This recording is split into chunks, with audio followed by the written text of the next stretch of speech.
ಹೆಂಗದ್ರಿ ದೊಡ್ಡ ಮಂದಿ ಉತ್ತರ ಕರ್ನಾಟಕ ಮಂದಿಗೆ ರೊಟ್ಟಿ ಐಟಮ್ಸ್ ಅಂದ್ರೆ ಭಾಳ ಇಷ್ಟ. ವೆರೈಟಿ ವೆರೈಟಿ ರೊಟ್ಟಿ ಮಾಡ್ತಾ ಇರ್ತಾರೆ. ಬಟ್ ನಾ ಬೆಂಗಳೂರು ಬಂದಮೇಲೆ ನಂಗೆ ಭಾಳ ಇಷ್ಟಪಟ್ಟು ಕಲ್ತಿದ್ದಂದ್ರೆ ರವೆ ರೊಟ್ಟಿ. ನಂಗೆ ಭಾಳ ಇಷ್ಟ ಇದು ರವೆ ರೊಟ್ಟಿ. ಇದು ಚಿರೋಟಿ ರವೆ ಯೂಸ್ ಮಾಡ್ಕೊಂಡು ಮಾಡೋದು.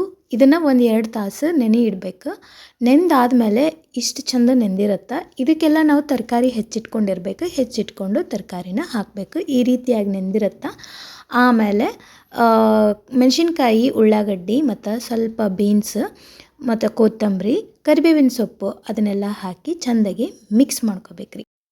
ಮತ್ತು ಇದಕ್ಕೆ ಜೀರಿಗೆ ಮತ್ತು ಉಪ್ಪು ಹಾಕಿ ಇದನ್ನೆಲ್ಲನೂ ಚೆಂದಾಗಿ ಮಿಕ್ಸ್ ಮಾಡ್ಕೋಬೇಕು. ಇದು ಭಾಳ ಈಸಿ. ಬೆಳಗ್ಗೆ ಎದ್ದ ತಕ್ಷಣ 1-2 ತಾಸು ಹಿಟ್ಟು ನೆನೆ ಇಟ್ಬಿಟ್ರೆ ಈಸಿಯಾಗಿ ಮಾಡ್ಕೋಬೋದು. ಇದನ್ನು ಚೆಂದಾಗಿ ಮಿಕ್ಸ್ ಮಾಡಿದ ನಂತರ ಸ್ವಲ್ಪ ನೀರು ಹಾಕಿ ಮತ್ತು ಮಿಕ್ಸ್ ಮಾಡ್ಕೋಬೇಕು. ಇದು ಹದ ಎಷ್ಟು ಚಂದ ಬರ್ತೈತಲ್ಲ ಹಿಟ್ಟಿಂದ ಅಷ್ಟು ಚಂದ ರೊಟ್ಟಿ ಬರ್ತಾವೆ. ಇದನ್ನು ಎಷ್ಟು ಚಂದ ಮಿಕ್ಸ್ ಮಾಡ್ಕೋತೀರಿ ಅಷ್ಟು ಚಂದ ರೊಟ್ಟಿ ಬರ್ತಾವೆ. ಇದನ್ನು ಒಂದು ಅರ್ಧ ಗಂಟೆ ಮುಚ್ಚಿ ಇಟ್ಬಿಡ್ಬೇಕು. ಆಮೇಲೆ ಈ ರೀತಿಯಾಗಿ ನೆಂದಿರುತ್ತೆ ಹಿಟ್ಟು. ಆಮೇಲೆ ದೋಸೆ ತವಾದ ಮೇಲೆ ರೊಟ್ಟಿನ ಕೈಯಿಂದನೇ ಬಳಿಬೇಕು. ಇದ್ರ ಸ್ಪೆಷಾಲಿಟಿನ ಇದು. ಬಳೆದ ರೊಟ್ಟಿ ಅಂತಲೂ ಅಂತಾರೆ, ಬಳೆದ ರವೆ ರೊಟ್ಟಿ ಅಂತಾರೆ.